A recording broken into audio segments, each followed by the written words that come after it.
The Grand Council chamber of the Galactic Alliance wasn't exactly the kind of place where you wanted to be caught with your pants down, though Ambassador Jax Thorne couldn't help thinking that most of the delegates would look better if they were. The room was filled with a colorful assortment of alien leaders, each more peculiar than the last, like a cosmic lineup of failed fashion designers. Their robes, scales, feathers, and in one unfortunate case, a gelatinous ooze, shimmered under the harsh artificial lights. Jax adjusted his tie, a relic of humanity's sartorial stubbornness, and tried to look like he belonged. Humans had a knack for crashing parties they were never invited to, and this was no exception. Most of the delegates were chattering away about the latest galactic gossip, who conquered who, what moon was annexed, and the ever-popular, who got caught at the celestial brothel. But today, the real hot topic was dark matter, and why every empire worth its weight in antimatter was going bonkers over it. "It's like watching vultures fight over a carcass," Jax whispered to his aide, a grizzled veteran named Marla who had seen more of the universe than she'd wanted. "Except the vultures are uglier. And smellier," Marla added, wrinkling her nose at the scent of alien musk that seemed to cling to the air like an uninvited guest. A sharp voice sliced through the hubbub. It belonged to High Commander Velox of the Zorathian Armada, a creature that looked like a cross between a giant praying mantis and an office stapler. It stood, or perhaps perched, on the dais, its mandibles clacking with authority or indigestion, Jax couldn't tell. "Honored delegates," Velox began, though its tone suggested it would rather be anywhere else, "we convene today to discuss the allocation of dark matter resources vital for our fleets. And by allocation, they mean how much they can snag before the rest of us," Jax muttered. The room quieted down, well, as quiet as a room full of aliens could manage. There was still the occasional slurp or gurgle, much like a galactic symphony performed by the deaf.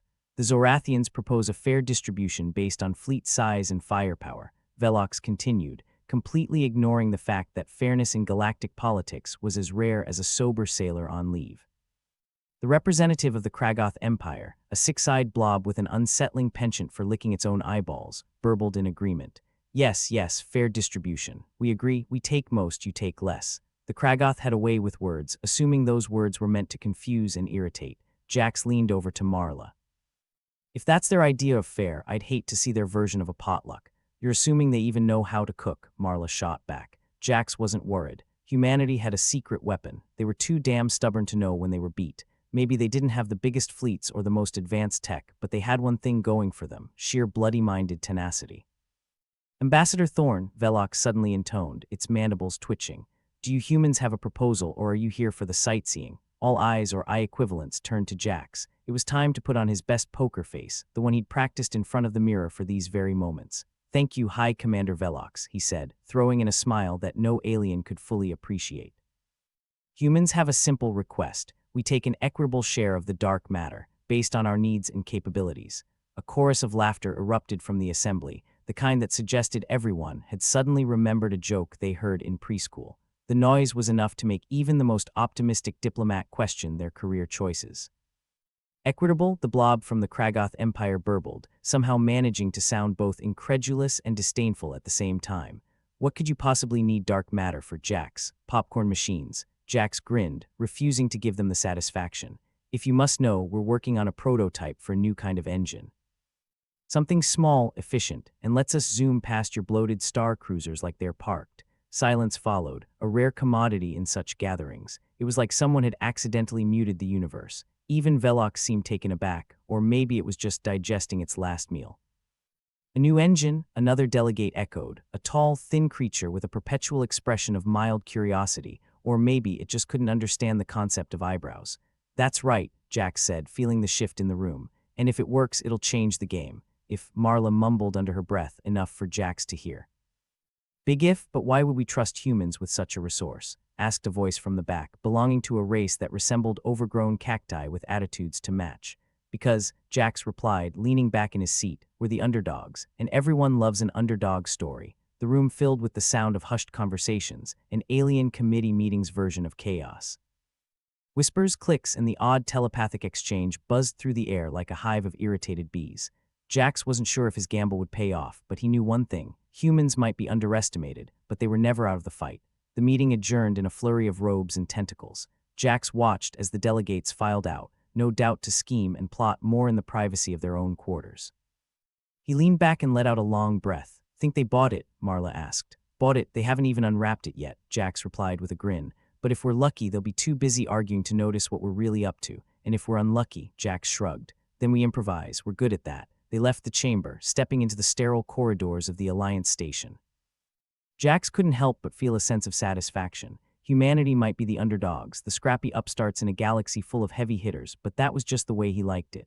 So about this engine, Marla said as they walked. Does it actually exist, or were you blowing smoke up there? Whatever they have, oh, it exists, Jax assured her, though his confidence was more bravado than certainty. It's just a work in progress, and when it's not working, Jax flashed her a rogue smile. Then we keep working on it until it does. They continued down the corridor, Jax with his mind already plotting the next step. The race for dark matter was on, and humanity wasn't just going to sit on the sidelines. If they had to bluff, cheat, and charm their way to the top, so be it. Outside, the stars glittered against the vast darkness of space, an endless ocean of possibilities, each one more treacherous than the last. But for humans, risk was just part of the game, and they had every intention of winning it. Jax Thorne stood at the edge of the abyss, which in this case was a metaphorical one, though it felt pretty damn literal. In the Grand Council chamber of the Galactic Alliance, being metaphorically out on a limb was practically a job requirement. The room buzzed like a swarm of angry hornets, and Jax was the unfortunate flower they'd all decided to dive bomb. Velox's mandibles clicked ominously, a prelude to what Jax suspected was about to become a very confrontational symphony. "A new engine, you say?" Velox echoed back, voice dripping with skepticism thicker than a Zorathian swamp. "And you expect us to believe this isn't just another human attempt to punch above their weight?" Jax conjured up a smile as genuine as a politician's promise. "Believe it or not, we're quite good at punching above our weight. It's a human specialty, like sarcasm and terrible reality shows." The alien delegates, an assorted assembly of intergalactic oddities, stared with eyes, or whatever passed for them, like a bunch of disapproving in-laws. The notion of humanity leapfrogging them technologically with a dark matter engine was like telling a room full of cats that a mouse had invented a better mousetrap. Marla, ever the cynic, leaned in and whispered, "You do realize they're one step away from banding together just to spite us, right? Wouldn't be the first time," Jax replied out of the corner of his mouth. "Remember the great wormhole taxation scandal? We made it out alive once, we can do it again. But this time we've got the engine," Marla reminded him.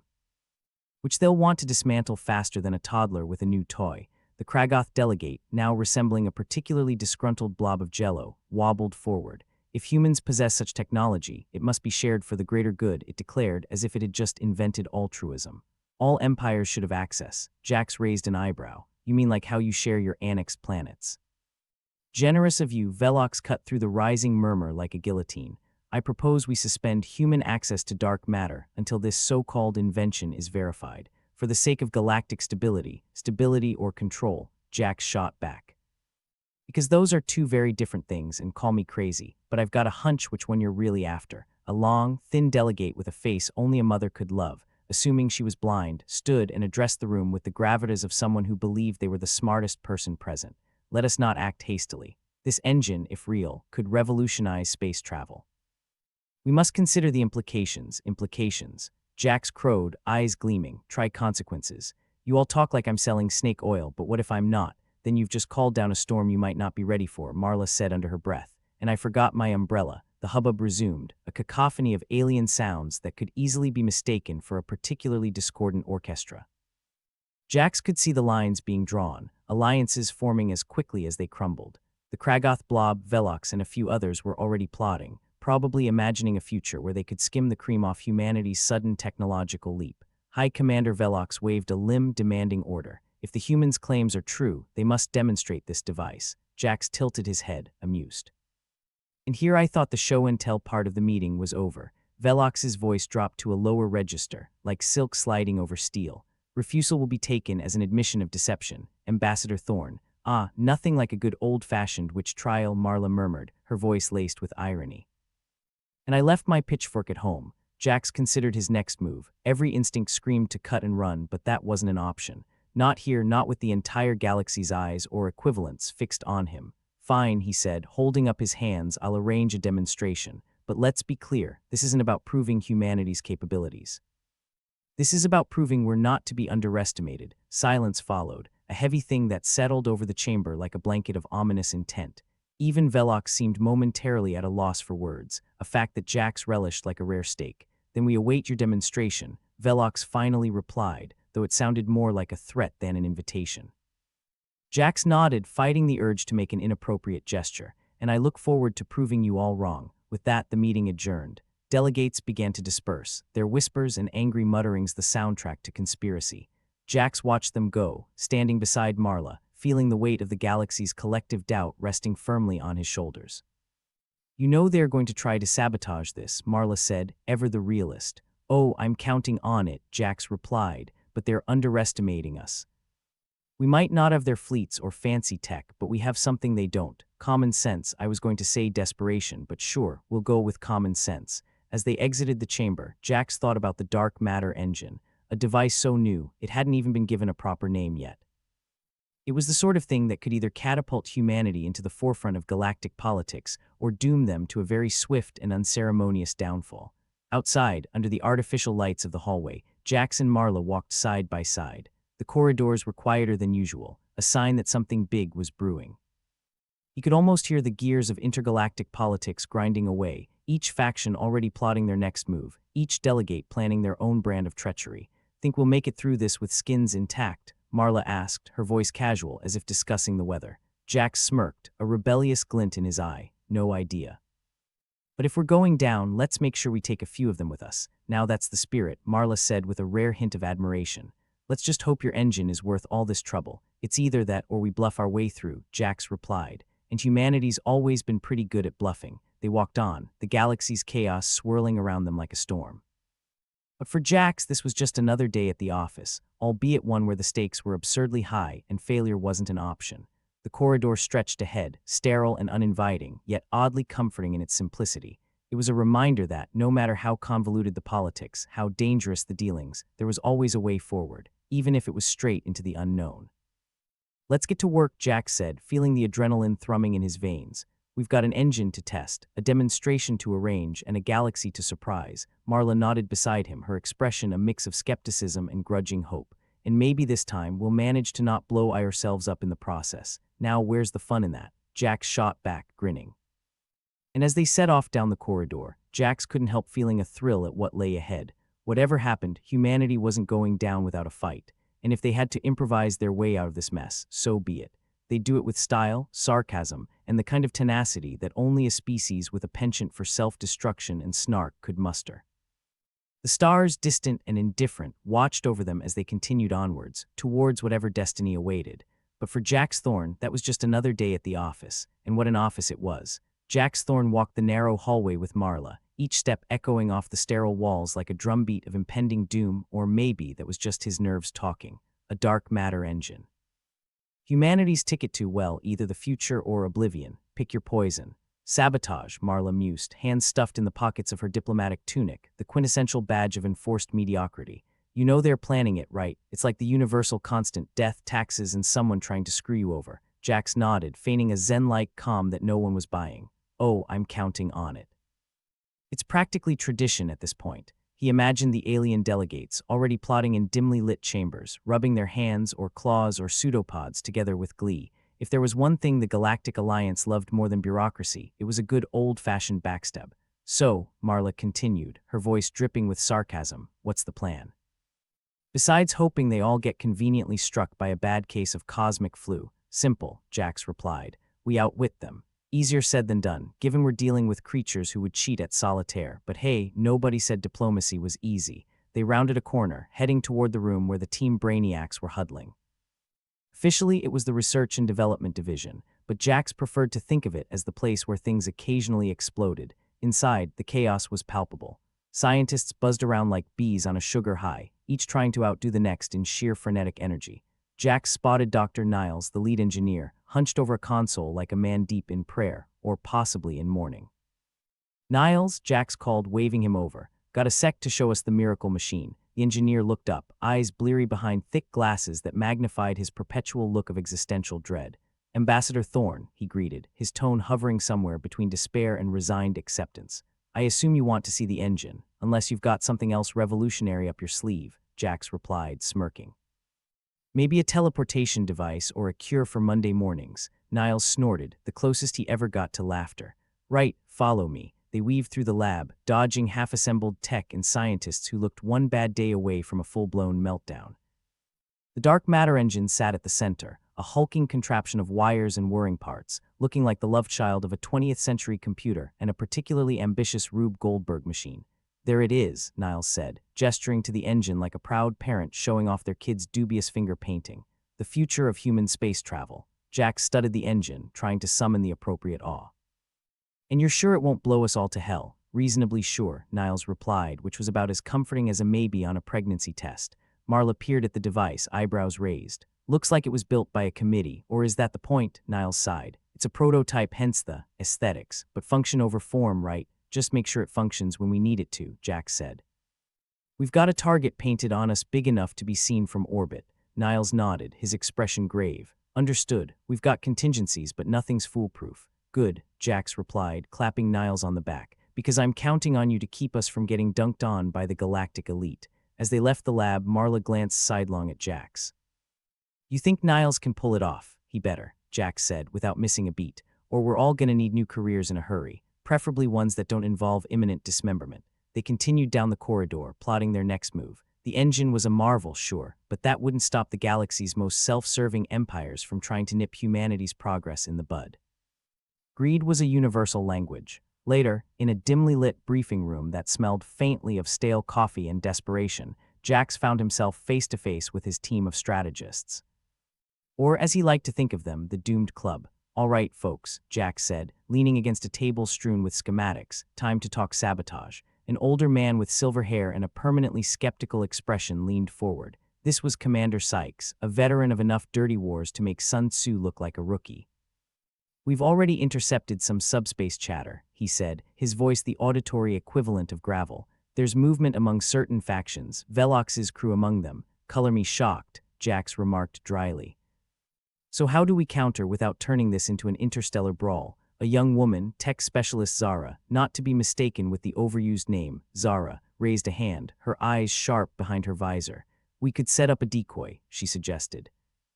"Let them think they've sabotaged the engine, but actually rig a dummy. And when they gloat over their victory, we reveal the real one, making them look like fools," Sykes added, a rare smile breaking through his gruff demeanor. "I like it, a taste of their own medicine." Jax nodded, liking the plan more with each passing second. "Just make sure the decoy doesn't actually blow us up." "I'd hate for them to accidentally succeed," Marla chuckled, a dark, amused sound. "I'll have the techs work on it, and maybe throw in some surprise fireworks for when they mess with it." Jax grinned. "Now that's the spirit. Let's put on a show." As they finalized the plan, the undercurrent of tension buzzed like static electricity. They were playing a high-stakes game, and one wrong move could reduce humanity's reputation to a crater. But then, wasn't that always the case? Humanity, experts at betting everything on a busted flush. Over the next few days, the team worked tirelessly, crafting the decoy engine and setting traps for any would-be saboteurs. The atmosphere was charged, like the air before a thunderstorm. Jax felt the weight of it, a constant reminder that they were essentially dancing on the edge of a very sharp knife. One evening, as Jax was returning to his quarters, Marla caught up to him, her expression a mix of exhaustion and excitement. "The decoy's ready," she announced. "Zara's got it rigged with enough countermeasures to make Velox's head spin." "Good," Jax replied. "Let's hope we're not the ones spinning when this is over." They arrived at his quarters, a modest space adorned with the kind of decor that screamed government standard issue. Jax collapsed into a chair, rubbing his temples. "How's morale?" he asked, only half joking. Marla shrugged. "About what you'd expect. A mix of blind optimism, coffee jitters, and a healthy dose of paranoia. So normal for us," Jax deadpanned. "Exactly." They sat in companionable silence for a moment, the weight of their situation pressing down like a physical presence. But there was also a spark of anticipation, a shared understanding that they were on the brink of something big, success or disaster, yet to be determined. "Think we'll pull it off?" Jax asked, finally breaking the silence. Marla considered, her expression inscrutable. "If not, I hear farming's making a comeback. Back to basics and all that." Jax laughed, a genuine sound in the midst of chaos. "Guess there's always that. But let's focus on not needing a backup plan, shall we?" "Works for me." The days leading up to the demonstration were a blur of preparations and clandestine maneuvers. Espionage reports trickled in like clockwork, each one confirming what they already knew. The other empires were sharpening their knives, ready to carve out humanity's piece of the galactic pie. On the day of the demonstration, the tension was so thick you could cut it with a spoon. The Grand Council chamber was packed with delegates, each eyeing the others with a suspicion so deep it could drown a whale. Jack stood at the front, Marla and the team flanking him. The dark matter engine, the real one, not the decoy, gleamed behind them, a silent promise of potential, or catastrophe. High Commander Velox clicked his mandibles, a sound like a typewriter having an aneurysm. Ambassador Thorne, we await your demonstration. I trust it will be enlightening. More like illuminating, Jax quipped, gesturing to the engine. Ladies and gentlemen, I present to you the future. Zara activated the engine, a low hum filling the chamber as it powered up. The crowd watched, a collective breath held like a prayer. Velox's compound eyes flickered with interest, either that or he was planning Jax's funeral. The engine performed flawlessly, a smooth transition from theory to reality. Jax allowed himself a moment of pride, though he knew better than to bask in it. As you can see, he said, our engine works, and it's not just a boon for humanity but for the entire galaxy. A murmur rippled through the crowd, a mixture of awe and begrudging respect. Velox's expression shifted, his mandibles clicking in what might have been admiration or indigestion. But Jax wasn't naive enough to believe this meant an end to their troubles. The galaxy was a big place, and grudges had a way of lingering like bad smells. As the demonstration concluded, Jax and his team exchanged relieved glances. They'd done it, pulled off the impossible. But as he scanned the crowd, he caught Velox's eye, the promise of further games lingering in the air. Well, Marla said as they exited the chamber, that went better than expected. Jax grinned, the adrenaline of success still coursing through him. For now, but let's keep our wits about us. I've got a feeling this is just the beginning. Together they strode down the corridor, the dark matter engine humming behind them, a testament to human ingenuity. The stakes were still high, the future uncertain. But for now, Jax Thorne felt a flicker of hope, a tiny, stubborn flame in the vast, indifferent void of space, and that was more than enough to keep him going. Jax Thorne stood in the Grand Council chamber trying to look like he belonged. Reality, however, was a cruel mistress, reminding him with every snide glance that humans were the galaxy's equivalent of the kid who accidentally showed up to the wrong party. The kind where everyone else had already shared in jokes for centuries. Marla nudged him, her eyes scanning the crowd. You notice Velox's mandibles clicking faster than usual, she whispered, all seriousness mixed with her usual skepticism. Probably planning his next life insurance claim, Jax replied, his voice laced with sarcasm, or he's just ordering lunch. Either way, let's keep our eyes open. They were amidst the cosmic elite, each empire's delegate more eager to see humanity fail than to witness another episode of their own terrible reality shows. The dark matter engine demonstration might have bought them a sliver of respect, but slivers don't shield you from a barrage of cosmic grenades. Jax noticed Dr. Niles at the edge of the chamber, looking like he'd been exiled from sleep for war crimes, just the man he needed. Hey Niles, Jax called, waving him over. Any news from Sabotage Central? Niles rubbed his eyes, darkened circles stark against his pale skin. Our decoy worked, flushed out a few saboteurs. Let's say they were less than impressed when they found out they'd only rigged a glorified toaster. A toaster that doesn't toast, Marla added, her smile sharp as a Zorathian dagger. Guess that leaves their breakfast plans in ruins. Niles chuckled, a weary sound. Their confusion was glorious, but the chatter's getting louder. They're desperate. And desperate aliens do desperate things, like try to wipe us off the cosmic map, Jax asked, feigning nonchalance. Exactly. Velox's crew's been buzzing like an angry hive, Niles said, gesturing to Velox, who was having an animated discussion with his entourage, probably about the finer points of human extinction. So, what's our next move? Marla queried, crossing her arms. Jax sighed, glancing around the immaculate chamber with its sterile opulence. We keep adapting, show them we're not just resilient, we're annoyingly persistent. He tapped his temple, a gesture for a message only he could hear. New tech, Marla guessed, raising an eyebrow. Damn right, Jax said. Our engineers have been working on enhancements. If they want a fight, they'll get one, but on our terms. Think of it as a cosmic game of cat and mouse, except with a mouse with a rocket launcher. Marla smirked. Sounds like a plan. Any chance we can test it without blowing up half the chamber? Only if we're lucky, Niles quipped, his exhaustion momentarily forgotten in the face of impending chaos. But I've got a few ideas on how to keep the fireworks to a minimum. As they strategized, the alien empires grew increasingly aggressive. Reports of skirmishes filtered in, each one a grim reminder that the galaxy wasn't a place for the faint of heart or the slow of wit. Jax and his team convened in the cramped conference room, filled with the murmurs of tension and coffee machines sputtering like they were powered by hope and caffeine alone. Commander Sykes, with his gravelly voice, took charge. All right, people, it's clear we've poked the hornet's nest. Question is, how do we make sure we don't get stung to death? Zara, the tech specialist, leaned forward. We've got a few tricks up our sleeves. We can boost the engine's capacity beyond anything they've seen before, make them think twice about picking a fight. Jax nodded. Good, let's make sure that if they want a piece of us, it'll be a regrettable choice. Sykes grunted. But we'll need allies. We can't do this alone. Even humanity's stubbornness has its limits. Marla glanced at Jax, her eyes questioning. Any ideas who's not gunning for our heads? Jax thought for a moment, weighing his options.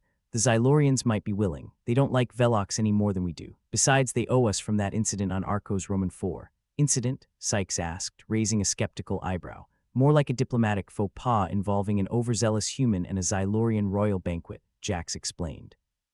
Long story short, they owe us. Big time, Marla grinned. I'm sure they'll love being reminded of that. Nothing like a little guilt trip to bolster an alliance. With plans in motion, Jax reached out to the Xylorians, hoping their animosity toward Velox would outweigh their annoyance at humanity's general existence.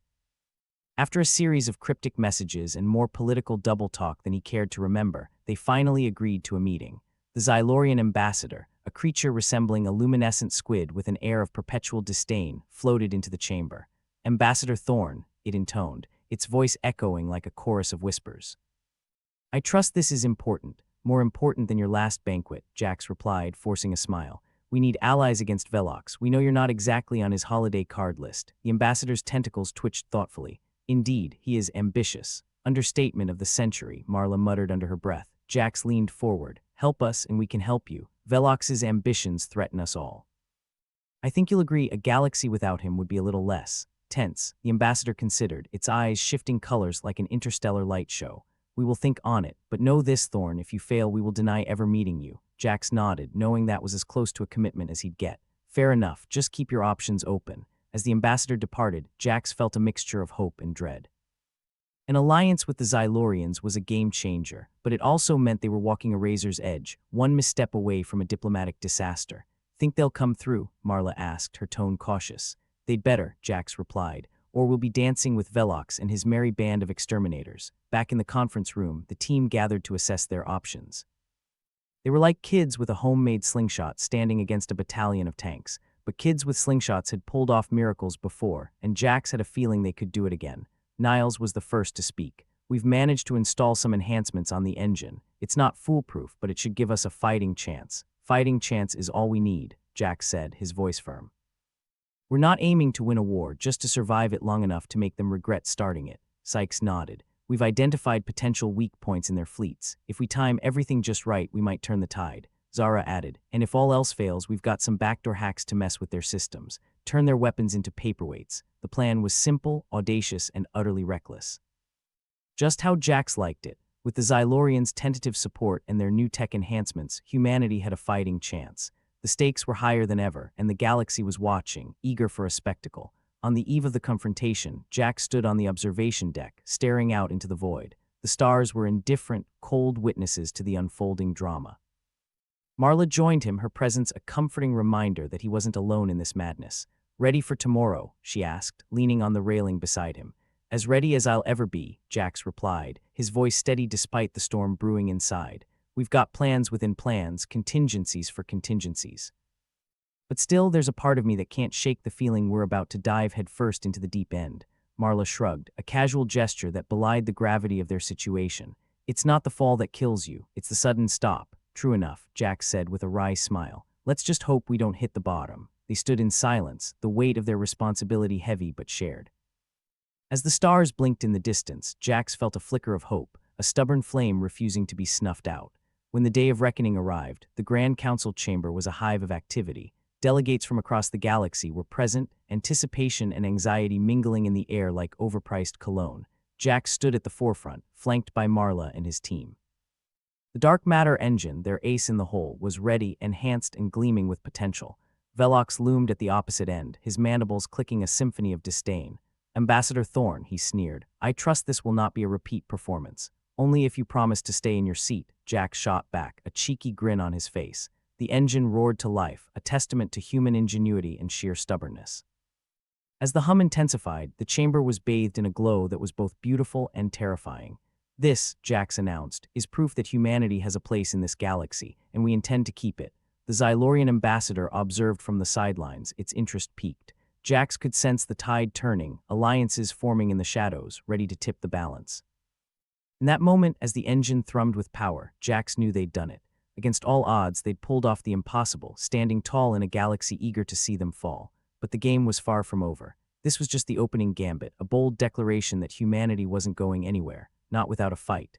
As the demonstration concluded, Jax met Velox's gaze, a silent challenge hanging in the air. The real battle was yet to come, and Jax was ready. Because in the grand chess game of galactic politics, humanity was more than just a pawn. They were the wild card, and they intended to play their hand to the very end. The Grand Council chamber was buzzing like a beehive on amphetamines, delegates milling about, trying to look important while whispering about humanity's latest audacity. It was like high school politics, but with higher stakes and uglier outfits. Jax Thorne stood at the center of the chaos, an ironic smile plastered on his face like it was the only thing keeping him from screaming. Marla, his ever-present shadow, nudged him with a dry chuckle. Well, if this place isn't a regular social club for genocidal maniacs, Jax shrugged, keeping his voice low.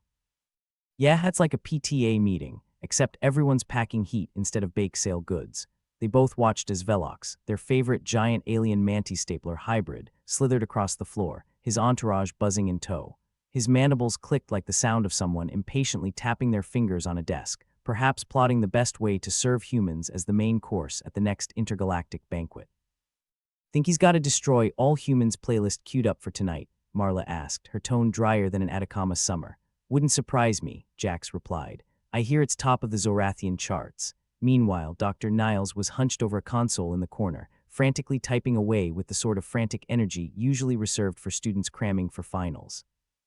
Got to love how everyone keeps expecting us to pull miracles out of thin air, he muttered, more to himself than anyone else. Jax turned to him, raising an eyebrow. And you got any miracles up your sleeve, Doc? Niles sighed, running a hand through thinning gray hair. If by miracle you mean a barely functioning patchwork of tech and pure desperation, then yes. We might just have a chance. High bar you've set there, Marla quipped.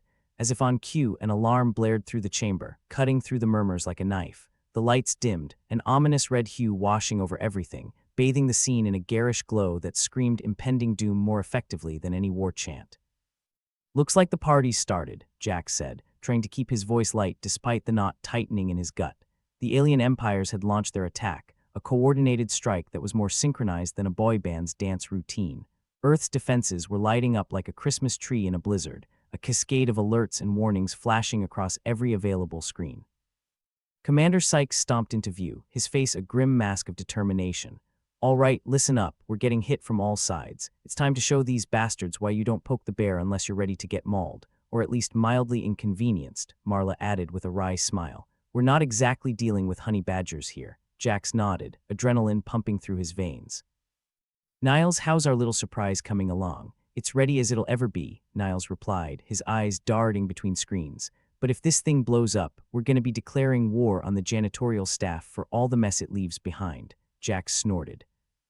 Add it to the list of things we can't afford to worry about. The dark matter engine was their ace in the hole, an untested beast of tech that could either give them the edge they desperately needed or turn them into a very expensive fireworks display. Jax was betting on the former, because if there was one thing humanity excelled at, it was surviving against all odds. That and reality TV. Marla cracked her knuckles, a gesture more for show than intimidation. Let's make sure this ends up in the against all odds category. Yeah, that's the plan, Jax agreed. Now let's go show these aliens why humans have a reputation for being stubborn as hell. As Jax, Marla, and the rest of the team moved to their stations, the atmosphere in the chamber shifted. The bravado and posturing drained away, leaving behind a steely resolve that was almost tangible. They were outnumbered, outgunned, and pinned against the ropes, but they weren't out of the fight yet. The first wave of the attack hit Earth's defenses like a tidal wave crashing against a sandcastle. Reports streamed in, each more grim than the last. A section of the outer defense grid offline, communications down in several sectors, power fluctuations threatening to take everything dark.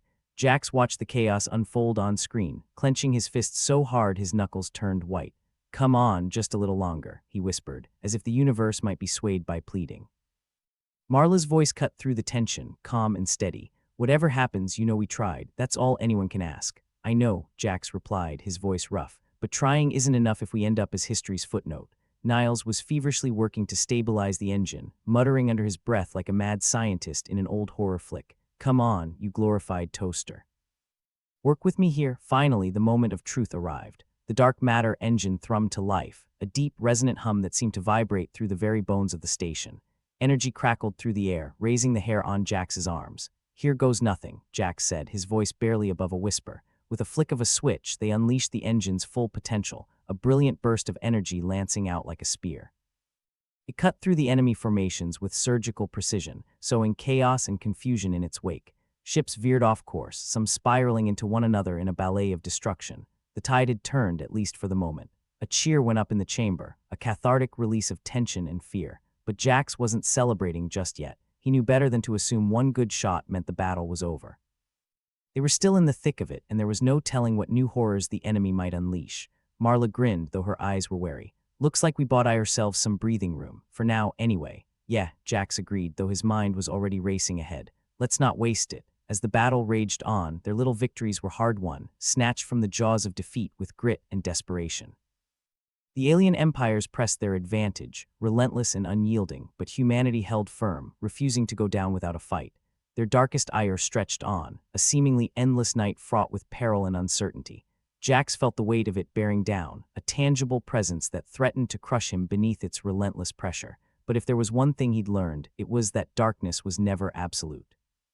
Even the longest night had to end eventually, and dawn was always waiting just beyond the horizon. As the battle reached its crescendo, Jax and his team stood together, united in purpose and defiance. They were battered, bruised, and running on fumes, but they weren't broken. Not yet. And in the end, that was what mattered most, because as long as they stood, they could fight, and as long as they fought, there was hope. Hope that they might just survive this insane, impossible, interstellar dance of death after all. Jax Thorne leaned against a console that looked like it might have been cobbled together from leftover parts of a household vacuum cleaner and a microwave. It hummed ominously, but for now, it wasn't actively trying to explode, which was about the best they could hope for. "Well," Jax said, wiping the sweat off his brow with the back of his hand, "we're not dead yet, that's nice." Marla peeked up from a tangled mess of wires, her expression equal parts exasperation and amusement. "Don't jinx it, Jax. I'd rather not tempt fate into turning us into its next tragic comedy." A loud explosion rocked the station, the floor vibrating like it was auditioning for a role in a disaster movie. Jax stumbled, catching himself on the edge of the console. "See what I mean?" Marla said, shrugging. Always listening, High Commander Velox, their favorite alien manti-stapler hybrid, was busy issuing commands that sounded like a cross between insect clicks and an aggressive fax machine. His entourage buzzed around him in a flurry of activity, like ants desperately trying to save their queen from a picnic ambush. "Looks like Velox is having a bug out," Jax observed, amused despite himself. "Cultural differences aside, we might finally be onto something, Doctor." Niles, looking like he'd just crawled out from under a rock that had been smacked by an asteroid, was furiously typing away at his console. "I've got good news and bad news," he said, eyes glued to the screen. "Hit us with the good news first," Jax replied. "We could use a little sunshine in this space nightmare." Niles adjusted his glasses. "The alien fleets have a critical flaw in their reliance on dark matter. It's causing instability in their systems, like a toddler who ate too much sugar before nap time." Marla smirked. "So they're running around with their pants on fire. That's a good visual." Jax nodded. "And the bad news? It's untested," Niles said, wincing slightly. "There's a chance it could backfire spectacularly. Like catastrophic fireworks display level spectacularly." "We're in space," Jax said. "Everything backfires spectacularly at some point. This is just business as usual." Commander Sykes, ever the source of unyielding bravado, strode over, his gaze locked on the data displayed across the screens. "If they're vulnerable, we need to exploit it. This might be our only shot to push them back." "Exploit is our middle name," Marla said, cracking her knuckles again. "Well, technically it's desperate, but you get the point." Jax knew they had no choice. The dark matter revelation was their lifeline, a thread so thin it might snap any second, but it was all they had. He took a deep breath, letting it out slowly. "All right, let's roll the dice," he said. "We've got nothing else to lose." As the team scrambled to coordinate their next move, Jax felt the familiar churn of adrenaline and anxiety mixing in his gut. It was the type of cocktail that should have come with a warning label, and yet here they were, preparing to down it in one go. The station's defenses were holding, but only just. Every new assault left them with fewer options and more damage to patch up. Yet in chaos there was opportunity. The aliens, for all their superior firepower, had a weakness they didn't seem to know about, a weakness that, if exploited, could turn the tide. "Think it'll work?" Marla asked, appearing at his side, her expression a shadow of optimism. Jax shrugged. "If it doesn't, we won't be around to hear the complaints." "Silver linings," she quipped, grinning. Niles was orchestrating a symphony of chaos, fingers flying across the keys with a fervor that could have powered an entire planet on his stress alone. We're ready for the first round. But remember, this is like poking a sleeping bear with a stick wrapped in bacon. They won't be happy. Happy isn't exactly the vibe we've been getting from them anyway, Jax replied. Let's give it a shot. The plan was risky, reckless even. But then their entire existence was a testament to humanity's willingness to leap before looking. As the command was given, the station's systems engaged in a complex dance, designed to disrupt the alien fleet's dark matter reliance. For a moment, nothing happened, just the usual hum of machinery and the quiet dread that had taken residence in their bones. Then the screens lit up with activity, alien ships going into disarray like a high school marching band without a conductor. Jax couldn't help but grin. Well, that's not something you see every day. Looks like we hit a nerve, Marla said, satisfaction evident in her voice. They're scrambling. Velox, ever the picture of alien authority, was now facing a crisis of epic proportions. His entourage was less like a well-oiled machine and more like a group of cats trying to herd themselves. The sound they made was a cacophony of clicks and buzzes, like someone had left an electric toothbrush running in a cup of angry bees. Their systems are going haywire, Niles reported, eyes wide with a mix of surprise and relief. We've got a window, but it won't last long. Then let's make it count, Commander Sykes barked, rallying the troops with the kind of intensity that could have scared a motivational speaker into retirement. They seized the advantage, launching a counteroffensive that was as precise as it was brutal. The alien fleets, caught off guard and struggling to regain control, found themselves on the back foot for the first time. Jax's heart raced as he watched the tides shift. This was it, their chance to punch above their weight class and show the galaxy exactly why humanity had been more than just a cosmic punchline. Think we've got their attention? Marla asked, her tone laced with irony. Oh, we've got it, Jax replied, eyes fixed on the unfolding chaos. Now let's hope they don't hit the rage quit button. The battle raged on, each moment a precarious balance of strategy and sheer will. Jax knew they were walking a razor-thin line, one misstep away from tumbling into oblivion. But for now, they were standing their ground, and that was a victory all its own. Back in the Grand Council chamber, the energy was palpable, a mixture of fear and determination. Delegates watched the feeds with rapt attention, their expressions a blend of disbelief and growing respect. Humanity, the galaxy's perpetual underdog, was proving once again that they weren't to be underestimated. As the dust began to settle and the immediate threat receded, Velox's commanding presence loomed over the chamber like a bad smell that refused to leave. His mandibles clicked, a sound that somehow communicated both frustration and an unwilling admiration. You have proven resourceful, Velox said, each word a reluctant concession. Jax met the alien's gaze, his grin unrepentant. We aim to please, Marla, standing at his side, added. Next time, maybe send a thank you card instead of a fleet. It's cheaper and less prone to explosions. Velox's eyes narrowed, a gesture that could have been anger or indigestion.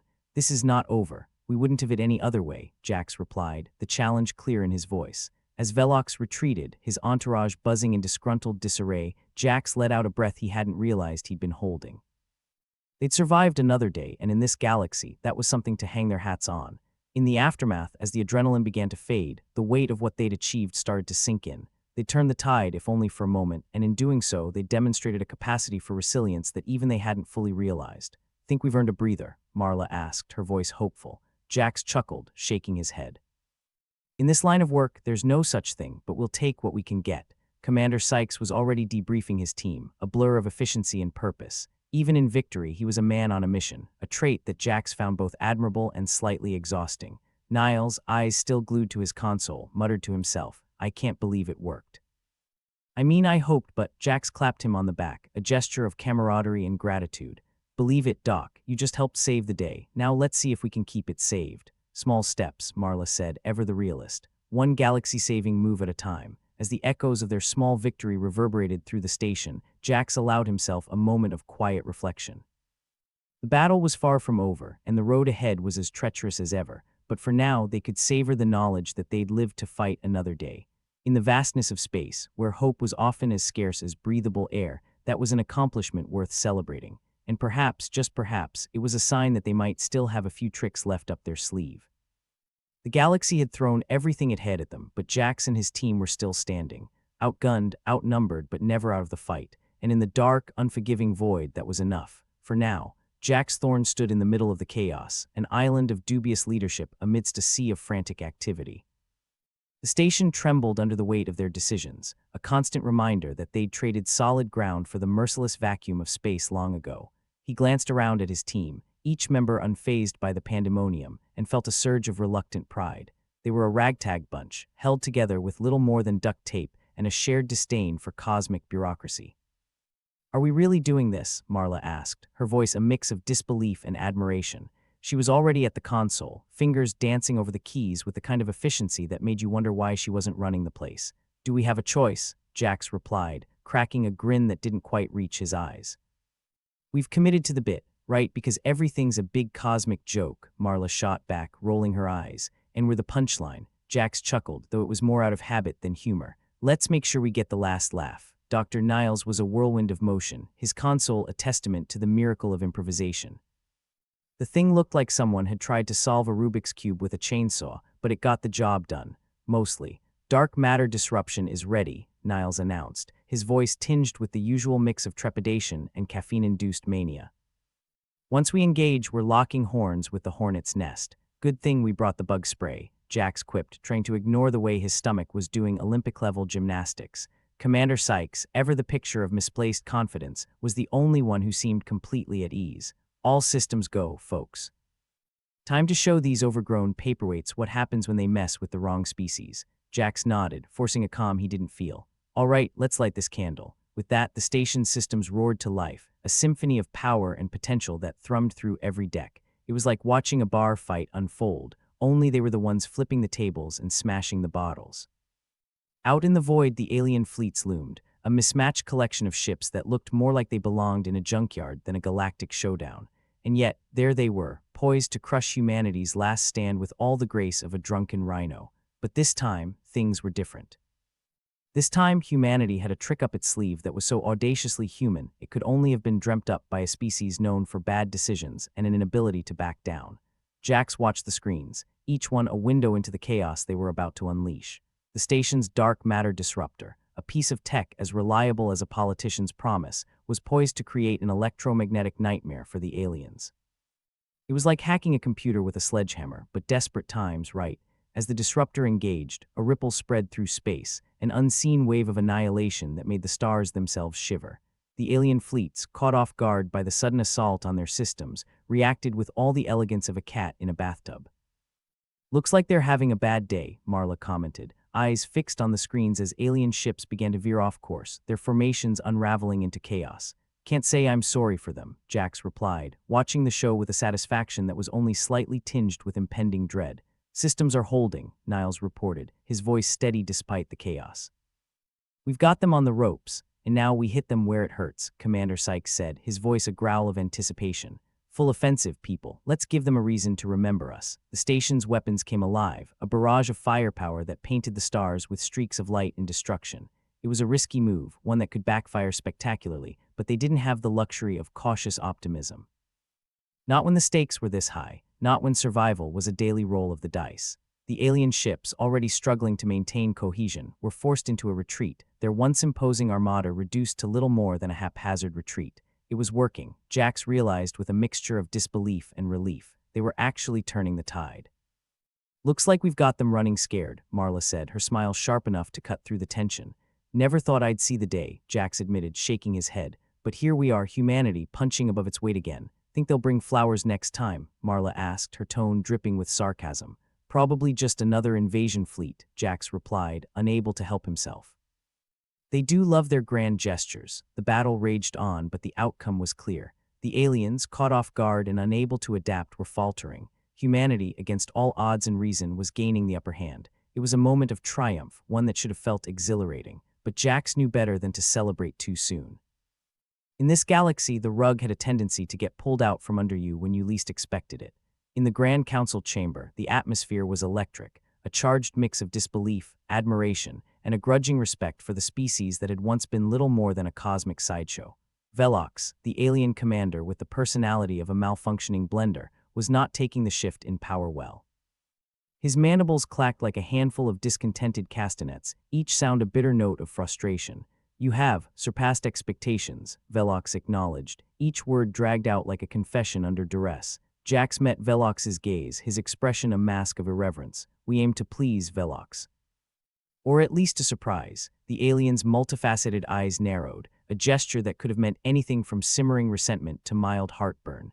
This is not the end. Marla stepped up, her voice carrying the kind of confidence that only came from having nothing left to lose. Oh, we're counting on it. What fun would peace be, anyway? Velox's entourage, a motley crew of buzzing sycophants, seemed less sure of themselves now. The sound of their defeat was a sweet symphony to Jax's ears, a testament to the power of underestimation and bad decision-making. As Velox and his entourage buzzed away, Jax allowed himself a moment of quiet satisfaction. They'd done it. Against all odds and reason, they'd turned the tables on an empire that had been poised to crush them into stardust. "Think we'll get a medal?" Marla asked, her tone a perfect blend of hope and sarcasm. "Probably just more paperwork," Jax replied, his smile genuine for the first time in what felt like eons. "But I'll take it." The station, a battered and bruised testament to human ingenuity and stubbornness, was still standing. They'd weathered the storm and come out the other side, scarred but triumphant. As the adrenaline ebbed and reality set in, Jax knew there was still work to be done. They'd won a battle, but the war was far from over. The galaxy was a vast, unforgiving place, and they were just one small, defiant piece of it. But for now, they had a moment of victory, a chance to catch their breath and regroup. It wasn't much, but it was something. And in the cold, dark void of space, something was everything. As he looked around at his team, Jax felt a surge of something he hadn't allowed himself to feel in a long time: hope. They'd faced down the impossible and emerged victorious. If they could do that, who knew what else they were capable of? "All right," Jax said, clapping his hands together with a grin. "Let's patch up what we can and prepare for the next round. I have a feeling our dance card's not quite full yet." Marla laughed, shaking her head. "You're a glutton for punishment, you know that." "Hey, someone's got to keep things interesting," Jax replied, his smile a bright spot in the dimly lit command center. As the team got back to work, Jax took a moment to savor the victory. It wasn't perfect, but it was theirs, and in the grand, chaotic scheme of the universe, that was more than enough. They were still standing, still fighting, and as long as that was true, they had a chance. For now, that was all they needed. Jax leaned back in his chair, letting out a breath he didn't realize he'd been holding. "Well, that was fun in a staring down the barrel of a plasma cannon kind of way," he said, surveying the remnants of their little skirmish in the vast cosmic neighborhood they called space. "You call that fun?" Marla shot him a sidelong glance, her fingers finally resting on the console. "I've had dental work that was more enjoyable." Jax chuckled, a sound that felt like it had been dragged through gravel. "Yeah, but the stakes aren't usually quite this high when you're picking out a new toothbrush." Dr. Niles, still buzzing from what was likely his 12th cup of synthetic coffee, bounced over. "You have to admit, it was a pretty impressive show of force." "I mean, for a bunch of glorified monkeys, we really know how to throw a wrench in the works." "Yeah, who needs finesse when you've got sheer bloody-mindedness?" Jax replied, a wry smile tugging at his lips. The station, though a little worse for wear, was still in one piece, a testament to human tenacity or sheer luck, depending on your perspective. Across the vast expanse of space, the alien fleets had retreated with their tails between their proverbial legs. The Galactic Alliance, usually so composed and full of its own self-importance, was finally giving humanity the kind of attention usually reserved for catastrophic natural disasters or unexpected tax audits. "Looks like we're the belle of the ball now," Commander Sykes remarked, arms folded across his chest, his grin just shy of smug. "More like the court jester who managed to trip over and knock the king on his ass," Marla corrected, her tone as dry as a desert. In the Grand Council chamber of the Galactic Alliance, the atmosphere had shifted. Delegates who had once looked at humanity like they were something unpleasant stuck to the bottom of a shoe now watched with a mix of disbelief and reluctant respect. The kind of respect usually reserved for rabid animals and unpredictable weather patterns. High Commander Velox, their insectile adversary, was holding court, his clacking mandibles creating a symphony of irritation. His multifaceted eyes flicked to Jax, a look that could have been grudging admiration or perhaps just indigestion. "You have forced us to reconsider our position," Velox admitted, each word sounding like it had been dragged kicking and screaming from somewhere deep and uncomfortable. Jax, ever the diplomat, gave a half-bow that was more irreverent than respectful. "Well, we're glad to provide a little perspective. It's amazing what a bit of chaos can do for the soul." Velox's entourage, a buzzing squad of variously colored drones and sycophants, hovered uncertainly. A few clicks of agreement here, a hum of discontent there. It was clear that the pecking order of the galaxy had been shaken, and no one quite knew what was going to fall out of the tree next. Marla stepped forward, her voice steady and assured. "We didn't come here looking for a fight, but we're sure as hell capable of finishing one." The chamber fell silent, the statement hanging in the air like an inconvenient truth no one wanted to acknowledge. "And what do you propose now?" Velox asked, his tone a blend of curiosity and resignation. "Surely you don't expect us to simply forgive this." "Display," Jax leaned in, his smile sharp and knowing. "Forgive, no. But I think there might be room for a bit of cooperation. You know, finding some common ground. After all, we're all just trying to avoid annihilation by a slightly larger fish in the galactic pond." The chamber erupted into a cacophony of discussion, the various delegates buzzing, chirping, and in one case, gurgling to one another.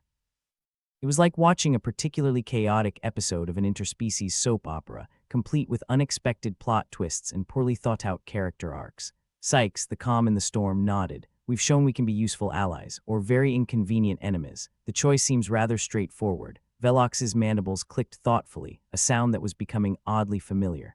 "Cooperation, then." "For now," Jax nodded, trying not to let the relief show. "For now works for us, gives everyone a chance to catch their breath." As the negotiations continued, the chamber took on a new atmosphere. It was still the same room, with the same delegates and the same old arguments, but something had changed. There was a new dynamic, a shift in the power balance that no one could ignore. The human contingent, once dismissed as little more than a cosmic punchline, was now seated at the table with an equal voice. They'd earned it the hard way, with blood, sweat, and sheer audacity. It was a start, a beginning, and if humanity was good at anything, it was capitalizing on a good beginning.